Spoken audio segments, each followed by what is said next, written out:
ಆಯಿತು, ಝೆಲೆನ್ಸ್ಕಿ ಏನೋ ರಷ್ಯಾಗೆ ಶತ್ರು ದೇಶ ಏನೋ ಹೇಳ್ಕೊಂಡ್ಬಿಟ್ಟಿದ್ದಾರೆ.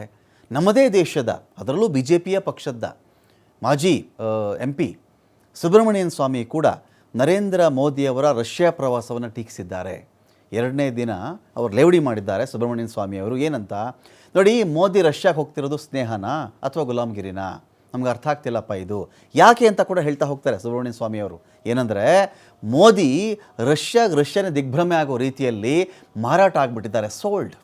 ನರೇಂದ್ರ ಮೋದಿಯವರೇ ರಷ್ಯಾಗೆ ಮಾರಾಟವಾಗಿಬಿಟ್ಟಿದ್ದಾರೆ ಅಂತ ಪ್ರಧಾನಿ ವಿರುದ್ಧವಾಗಿ ರಾಜ್ಯಸಭೆಯ BJPಯ ಮಾಜಿ ಸದಸ್ಯ ಲೇವಡಿ ಮಾಡಿದ್ದಾರೆ. ಸಿಡಿಮಿಡಿಗೊಂಡಿದ್ದಾರೆ ಸುಬ್ರಮಣಿಯನ್ ಸ್ವಾಮಿಯವರು. ಏನಕ್ಕೆ ಅಂತ ಹೇಳಿದ್ರೆ ನೋಡಿ, ನರೇಂದ್ರ ಮೋದಿಯವರು ಇವಾಗ ಹೋಗ್ತಾ ಇರೋದೇನೆ ರಷ್ಯಾ ಬಳಿಯಲ್ಲಿ ಇರುವಂಥ ಶಸ್ತ್ರಾಸ್ತ್ರಗಳನ್ನು ಖರೀದಿ ಮಾಡೋದಕ್ಕೆ. ಏನು ಹಾಗಾದರೆ ವೆಪನ್ ಕೊಂಡ್ಕೊಳ್ಳೋಕೆ ಹೋಗಬಾರ್ದ? ಒಬ್ಬ ಮನುಷ್ಯ ಹೋಗಬಹುದು.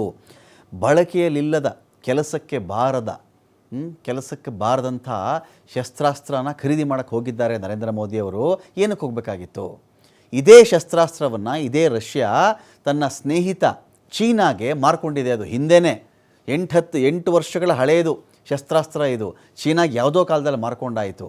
ಮೋದಿ ಖರೀದಿ ಮಾಡ್ತಿರ್ತಕ್ಕಂಥ ಶಸ್ತ್ರಾಸ್ತ್ರಗಳಿದೆಯಲ್ಲ, ಯಾವ ಕೆಲಸಕ್ಕೆ ಬರಲ್ಲ, ನಿರುಪಯುಕ್ತ ಅವೆಲ್ಲವೂ ಕೂಡ.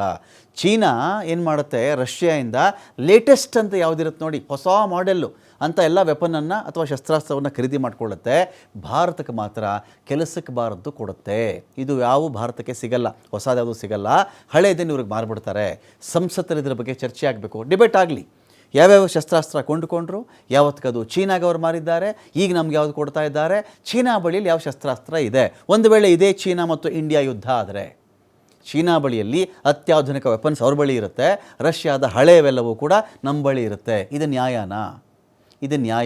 ಇದೇ ಚೀನಾದ ಮುಖ್ಯಸ್ಥರು ರಷ್ಯಾ ಪ್ರಧಾನಿ ನೋಡೋಕ್ಕೆ ಹೋದಾಗ, ರಷ್ಯಾ ಮುಖ್ಯಸ್ಥನ ಕಾಣಕ್ಕೆ ಹೋದಾಗ ಏರ್ಪೋರ್ಟಿಗೆ ಬಂದು ಸ್ವಾಗತ ಮಾಡ್ತಾರೆ. ಬಟ್ ನಮ್ಮ ದೇಶದ ನರೇಂದ್ರ ಮೋದಿಯವರು ಹೋದರೆ ಏರ್ಪೋರ್ಟ್ಗಳ ಎಂಥದ್ದು ಇಲ್ಲ, ಅವ್ರು ಹೋಗಿ ಅಲ್ಲಿ ಮೀಟ್ ಮಾಡ್ತಾರೆ. ಇದೊಂದು ಭಾಗ.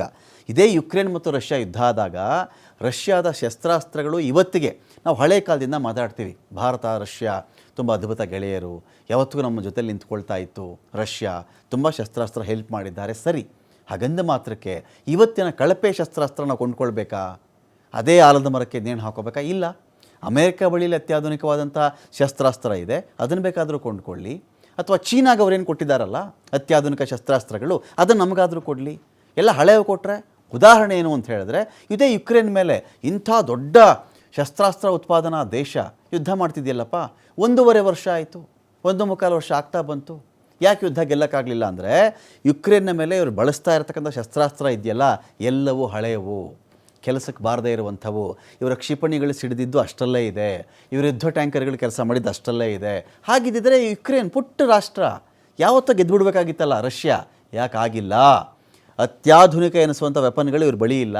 ಯಾವ್ಯಾವುದು ಹಳೇದಿದೆಯೋ ತಂದು ಭಾರತಕ್ಕೆ ಡಂಪ್ ಮಾಡ್ತಾರೆ ಇವರು, ತಪ್ಪಿಸ್ಬೇಕಿದ್ರಿಂದ ಅಂಥೇಳಿ ಸುಬ್ರಮಣಿಯನ್ ಸ್ವಾಮಿ ಅವರು ತಮ್ಮ ಕಳವಳವನ್ನು ವ್ಯಕ್ತಪಡಿಸಿದ್ದಾರೆ.